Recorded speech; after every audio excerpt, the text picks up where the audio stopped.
I was born in the South, but I grew up in the North. I was born in Mississippi, and there was a great migration of black people leaving Mississippi going to Chicago, and my family was in that migration. And we had, at one time there were more black people living in Chicago than was left in Mississippi. That's how fast they were leaving.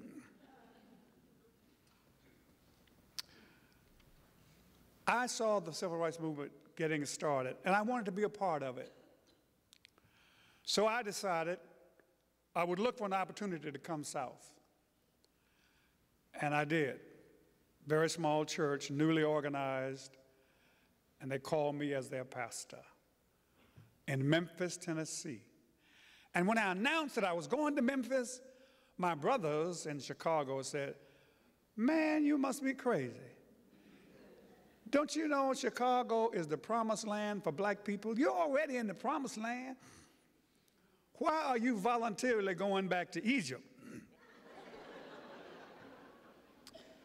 My mother said, "Go with God," and I went with God. I took my wife and 3 small children, and I moved to Memphis, Tennessee in 1959.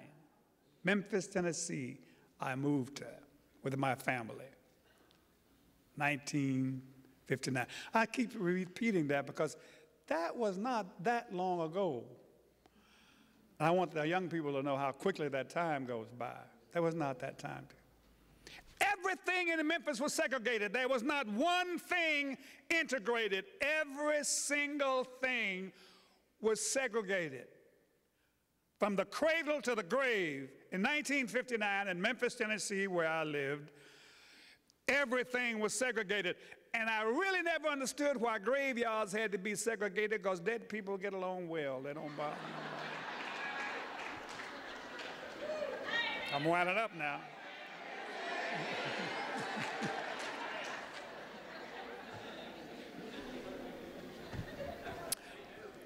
I was arrested for sitting on the front of the bus in Memphis. Sitting on the front of the bus. Wasn't bothering anybody. Didn't have no fuzzy house shoes on. Didn't have no do-rag on. Didn't have no ghetto box. I was dressed like I'm dressed now. I sat behind the bus driver. He said, "What are you doing?" I said, "I'm sitting here." He says, "You know what the Jim Crow laws are. You can't sit there." I said, "Well, today I'm sitting here." He said, "I'm calling the police." I said, "Do what you have to do." So he parked the bus. The black people stayed on the bus. The white people got off. And while waiting for the police to come, and I did not bear the black people any ill will, they said to me very respectfully, "Reverend, why don't you come on back here where you belong so we can go to work?" So I went back there, not to keep from getting arrested. I went back there to have a civil rights meeting. I knew when they said, "Come on back here where you belong," they had lost their dream. And so I went to the back to help them recapture their dream. I said, "Do you see a steering wheel back here? Do you see brakes and all? The driving mechanism is in the front. We can do more than clean these buses. Our tax money helps to support them." I said, "Am I making sense?" They said, "Yes, Reverend, we'll wait." I said, "The possibility is that you go on to work. The possibility is I'll go to jail." And that's exactly what happened. They went to work and I went to jail.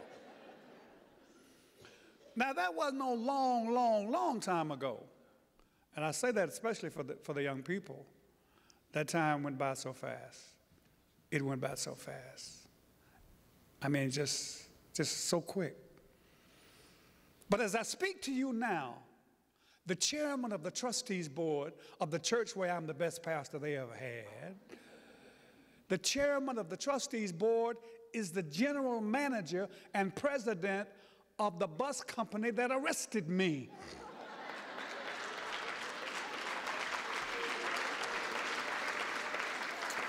My 5-year-old daughter, I shared this, and I'm honored that you remembered it, man. My 5-year-old daughter was one of 13 children to integrate the schools in Memphis. They'd never been integrated.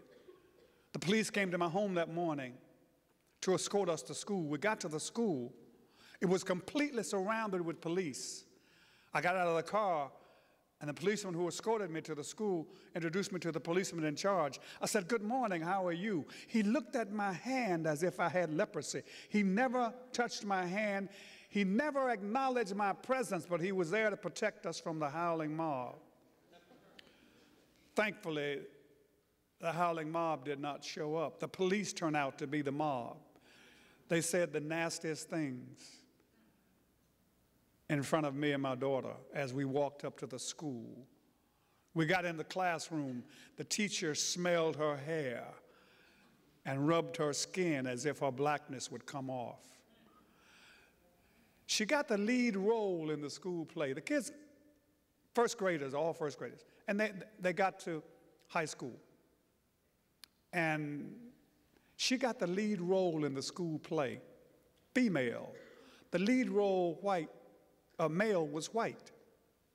The kids had no problem with it. They were making costumes, designing sets, and doing all that. They had no problem with it.